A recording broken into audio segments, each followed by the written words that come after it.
You can tell by the state of this sign that this hasn't been U.S. military housing in a long time. These homes were deemed surplus housing for the Navy. Officers Row is under renovation. At the peak of Magnolia's Discovery Park, we're taking a sneak peek at 12 duplexes and a house that go on sale to the public in the summer of 2016. In terms of home ownership surrounded by a park, I don't know of another example. Come on, buddy.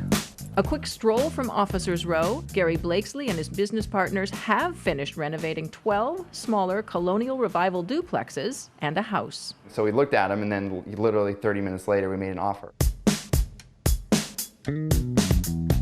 Just really the mix of the modern convenience, but still really holding on to that traditional historic aspect of the home we loved. We've seen a few history books of Fort Lawton as it was being built, and we think that this was the first home, but it's hard to tell in the old photos. Meredith and Ian WEHMEYER are just meeting their new neighbors. We have people that did 4 tours down in Antarctica as wildlife biologists. There's a teacher and a firefighter. They are a diverse group, but they do have some commonalities.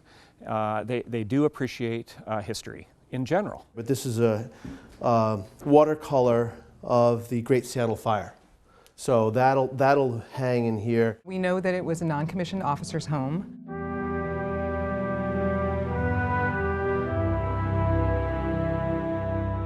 The U.S. Defense Department began developing Fort Lawton, now called Discovery Park, in the late 1800s, in large part for its strategic views of Puget Sound. I mean, there were 40,000 people stationed here in World War II. Learning the military history has been fascinating. Learning about some of the unrest and riots during World War II.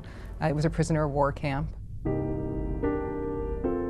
A German and an Italian POW from World War II are buried in Fort Lawton Cemetery, where many graves date back to the early 1900s. The park is named after George Vancouver's ship, the Discovery. The Native Americans used West Point as an encampment for a very long time. A lot of artifacts were discovered there.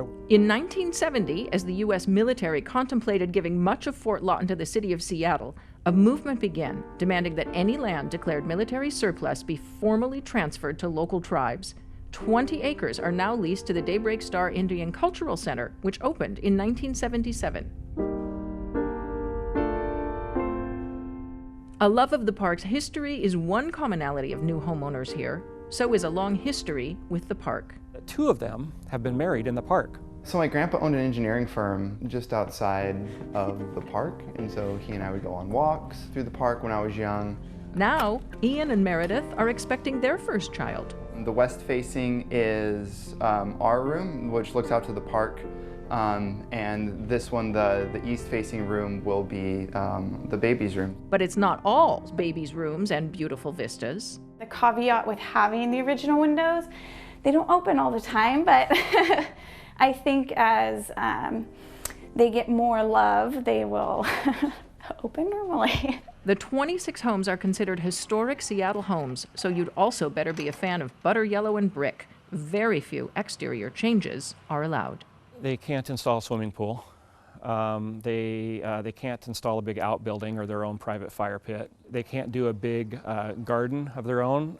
The plantings need to be consistent with the overall Discovery Park landscape guidelines. And there's this. So the one odd thing here is you do have this giant, what almost looks like a UFO has landed here in your front yard, or they're waiting. It the golf ball. The golf ball? Yeah. And what is it? It's an FAA air traffic control tower. But be willing to live with the golf ball, homeowners' dues, and potentially hundreds of people in your front yard on nice days, and you could have this. It's about a 180-degree panorama view of Puget Sound facing west. So if you're a little bit tall like I am, you can stand at the window and see the water from the basement. All the people that have lived here and everything that's happened in, over 100 years since 1900, the stories that this place could tell.